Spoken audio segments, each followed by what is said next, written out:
A paz do Senhor, amados, um bom dia a todos. Espero que esteja tudo bem com você e com a sua casa. Hoje é o dia 305 da nossa leitura anual. Fique conosco.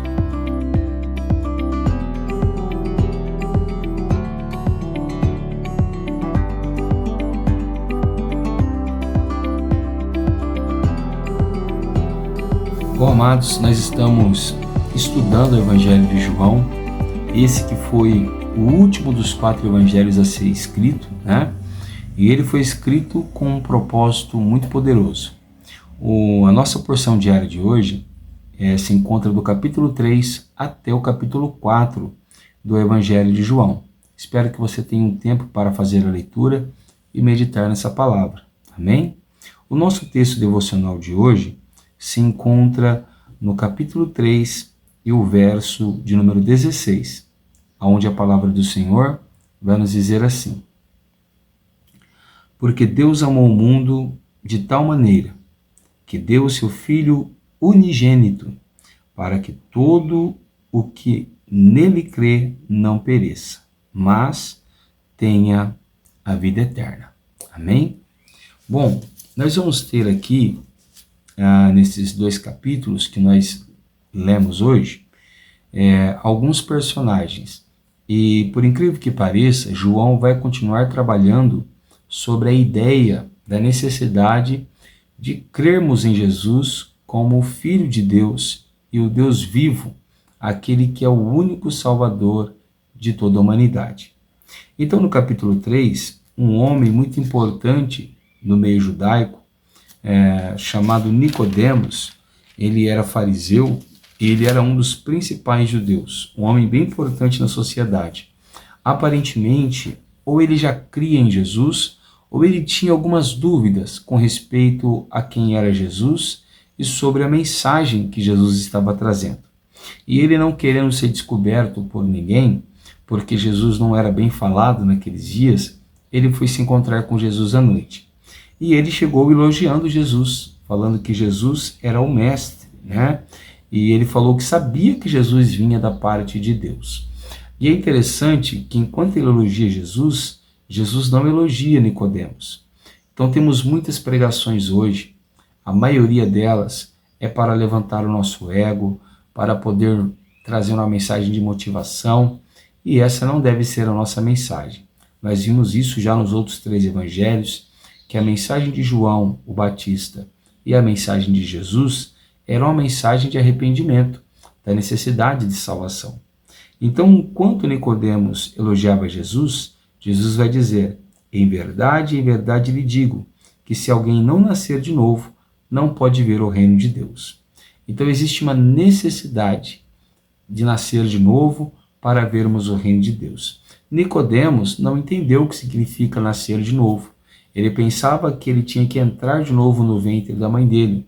Isso porque toda a lei de Moisés se baseava em rituais físicos e materiais. Então, dificilmente alguém entenderia algo espiritual, como Jesus estava dizendo. Mas Jesus, então, vai explicar no verso de número 5. Em verdade lhe digo, que quem não nascer da água e do Espírito não pode entrar no reino de Deus.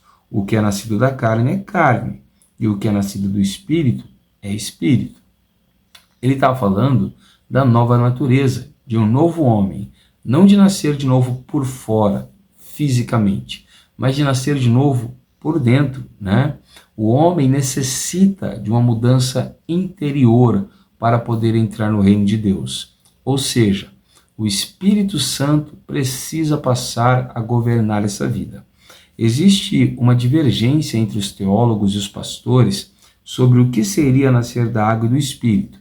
A minha posição, e eu respeito as demais, é que nascer da água é nascer do batismo, e o nascer do Espírito é o nascer do batismo com o Espírito Santo. Assim, todo homem precisa ser batizado nas águas e receber o batismo com o Espírito Santo. E o batismo com o Espírito Santo aqui implica em ter uma nova natureza, um novo comportamento, né? Porque o Espírito Santo, quando ele nasce dentro de uma pessoa, quando ele leva a pessoa a um novo nascimento, ele vai fazer essa pessoa pensar diferente, agir diferente, falar diferente e se comportar diferente. Agora, observa que Jesus vai dizer que o nascido do Espírito é exatamente o que eu acabei de dizer. Ele é como alguém conduzido pelo vento. Imagine uma folha quando é conduzida pelo vento.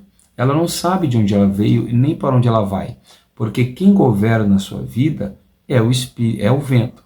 Aquele que é nascido do Espírito é como aquela folha. Ele não tem poder sobre a sua própria vida, mas o Espírito Santo agora vai governar a sua vida. O que não nasceu ainda da água do Espírito, ele é governado pela sua carne. Então é a sua carne quem o domina, induzindo esse homem a ter uma vida de pecado e de prazeres mundanos. Então Jesus vai dizer assim no verso 14: assim como Moisés levantou a serpente no deserto, assim também é necessário que o Filho do Homem seja levantado, para que todo o que nele crê tenha vida eterna. Agora Jesus começa a trabalhar sobre a necessidade de crermos nele, de termos a nossa fé em Jesus. Então Moisés levantou uma serpente quando o povo foi picado pelas serpentes abrasadoras. E aquela serpente levantada num mastro representava Jesus crucificado no madeiro. Assim, todo aquele que olhasse para Jesus seria salvo, ou melhor, será salvo. Assim como quem olhava para a serpente que Moisés construiu era salvo das serpentes abrasadoras. Agora, quem olha para Jesus e crê que ele é o único suficiente Salvador, tem a vida eterna, ou seja, é salvo dos seus pecados e da condenação de fogo. E então Jesus explica isso para Nicodemos. Ele diz: porque Deus amou o mundo de tal maneira que deu seu Filho unigênito, para que todo o que nele crê não pereça, mas tenha a vida eterna. Observa novamente a necessidade de crermos em Jesus para termos a vida eterna, para termos a salvação, né? Por que precisamos crer? Porque quem salva o homem não é a sua mão, não é as suas obras e nem a sua própria capacidade. Quem salva o homem é o Cristo que foi crucificado por nós. No verso 18 ele diz: quem nele crê não é condenado, ou seja, quem crê em Jesus está salvo. Mas quem não crê, ele não diz que será condenado, ele diz: já está condenado. Então, pense bem, se a fé é poderosa para salvar o homem, a ausência da fé tem poder para condenar o homem. Então o homem não é salvo por obras, ele é salvo pela obra de Jesus. Ao crer nela, esse homem é transformado numa nova criatura, no Espírito e na água, e ele passa então a praticar obras dignas de salvação. Bom, João é questionado a respeito de Jesus, e ele vai dizer: o amigo do noivo se alegra quando o noivo está presente com a noiva. E ele vai dizer: olha, eu já tive a minha alegria concluída. Ou seja, ele está dizendo: Jesus é o noivo dessa festa e a noiva dele é a sua igreja. E eu pude ver o noivo chegando para salvar a sua igreja. Eu estou satisfeito. Que mensagem gloriosa, né? Bom, no capítulo 4, Jesus, ele sente a necessidade de passar nas regiões de Samaria. E ali ele vai encontrar uma mulher que está indo ao poço de Jacó pegar água. E Jesus, ao ver ela, pede água. E ela, sendo samaritana, e os samaritanos e os judeus não se davam bem, porque a região de Samaria, no tempo dos reis, que nós estudamos no Antigo Testamento, muitas vezes foi povoada por outros reis e por outras nações. Então era uma região bem confusa espiritualmente e religiosamente. Os judeus acabavam desprezando os samaritanos por causa disso. Quando Jesus pede água, aquela mulher não concorda em dar água para Jesus. E então Jesus começa a dizer para ela que ele tem uma água diferente. Se para Nicodemos a representação era a serpente, a necessidade de olhar para a serpente que Moisés tinha, e Jesus era aquela serpente, agora para a mulher, Jesus era a água que ela procurava todos os dias, né? Olha que coisa interessante. Então Jesus disse que tinha uma água viva para dar para ela. E ela então pede para que ele dê sempre dessa água, porque Jesus disse que se ela bebesse, ela nunca mais teria sede. e nem precisaria ir ali no poço de Jacó. Poço de Jacó significa poço do engano. Então aquela mulher buscava uma alegria enganosa. Na onde? Na água? Não, nos vários casamentos que ela já tinha tido, certo? Se Nicodemos se enganava na lei, aquela mulher se enganava nos relacionamentos que ela tinha. Assim nós vemos que pessoas podem estar sendo condenadas pela tradição religiosa e outras pela prática do pecado. Então nós vamos ver que essa mulher vai pedir dessa água e Jesus então vai cutucar a ferida dela e vai dizer: eu vou te dar dessa água, chama o seu marido, eu te darei dessa água. Então aquela mulher vai dizer assim: eu não tenho marido. Verso 17, eu não tenho marido. Então Jesus disse: você tem razão ao dizer que não tem marido, porque já teve 5, e esse que agora você tem não é seu marido. Jesus revelou algo que poucas pessoas talvez sabiam sobre aquela mulher, que ela já tinha passado por vários casamentos. Então observa que ela tentava satisfazer a sua alegria dentro dos seus casamentos. João Batista já tinha encontrado a verdadeira alegria, que era no noivo, que era Jesus, né? E essa mulher ainda não tinha encontrado a verdadeira alegria. E então ela descobre que Jesus tinha um poder de profecia, e ela disse que Jesus era um profeta. Então ela vai tentar desviar o assunto, né? Tentar fugir ali da correção que Jesus deu para ela. E ela vai falar: olha, algumas pessoas dizem que é no monte, outros dizem que é no templo em que nós devemos adorar. Aonde devemos adorar? E aqui nós aprendemos algo muito interessante. Algumas pessoas parece que em Deus acabam fantasiando locais, salões, altares, como se aquele local fosse mais santo do que os demais.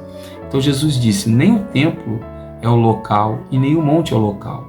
Ou seja, não existe um local adequado ou mais santo do que outro para se adorar a Deus ou para se cultuar a Deus. O que Deus quer são adoradores verdadeiros. E adoradores verdadeiros não se importam com locais. Adoradores verdadeiros se importam em entregar uma adoração verdadeira e espiritual. Não uma adoração estética.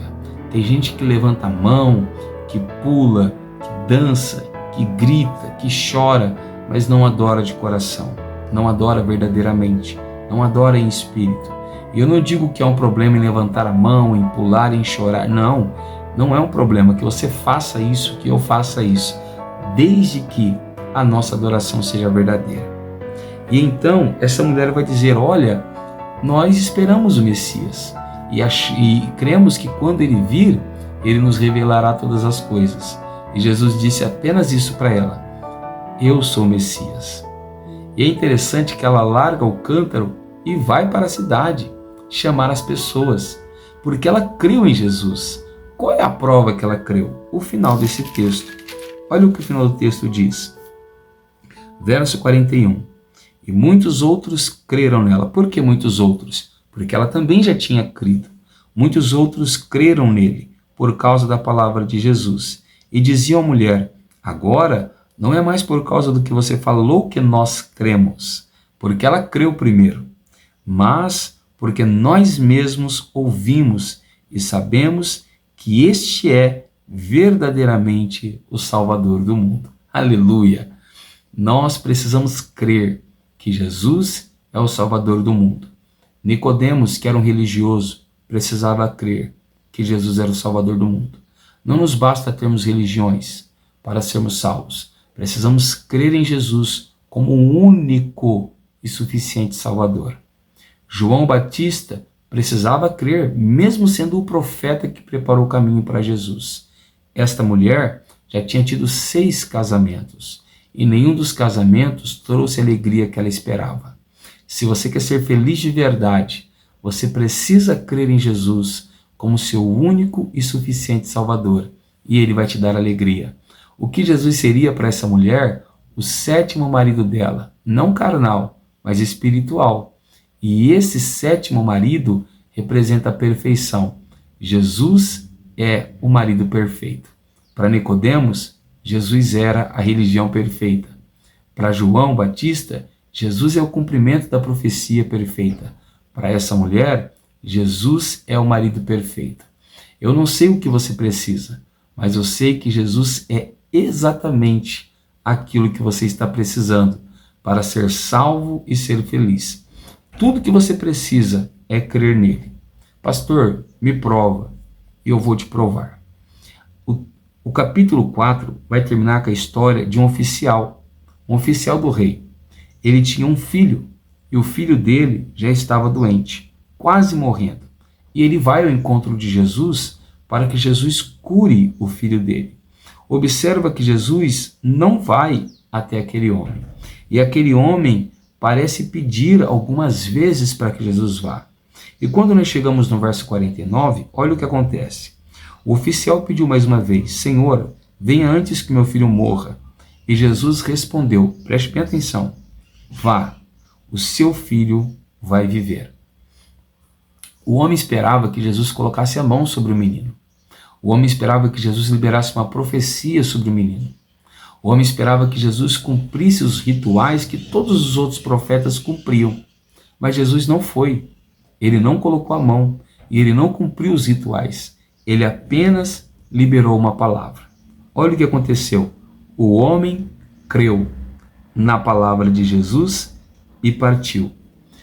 Tudo o que nós precisamos para receber o que nós precisamos é crer na palavra de Jesus. Não adianta nós crermos que alguém pode colocar a mão sobre a nossa cabeça e profetizar. Não adianta nós crermos que alguém pode nos revelar através de uma visão. Deus também pode falar dessa forma. Mas se nós não crermos na palavra dele, nós não estamos recebendo Jesus de verdade.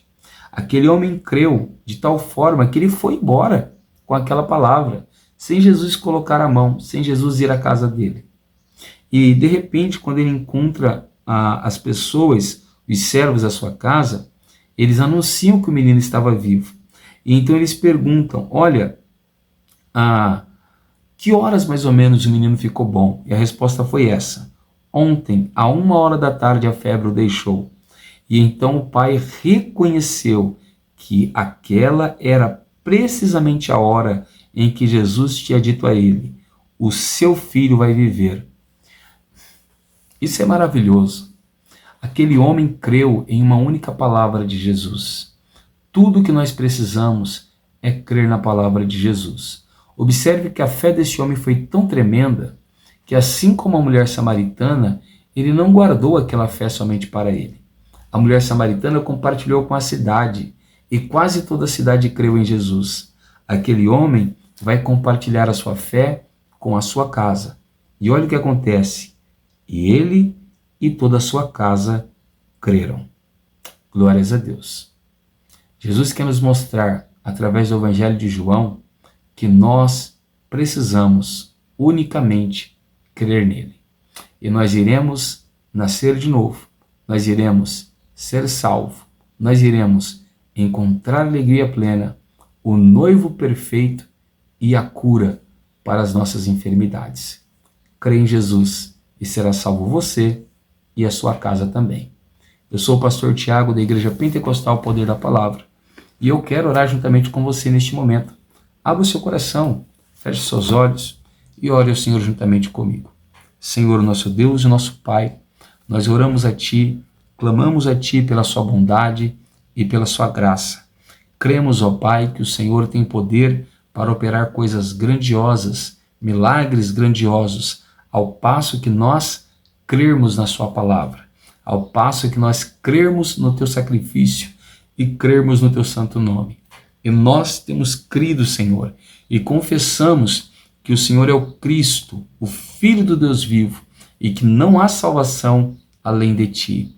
Trabalha em nossa casa, em nossa família, muda a nossa vida e salva nossas almas. Que a Sua bênção esteja sobre nós e que nós possamos ver plenamente a Sua bondade manifesta. Em o nome de Jesus, amém. Se você tem gostado deste trabalho, deixa o like, compartilhe esse vídeo e se inscreva no canal se você ainda não estiver inscrito. Nós vamos ler a Bíblia inteira este ano. Acompanhe a gente, amém? Que Deus te abençoe, fique com Ele e tenha uma ótima quinta-feira.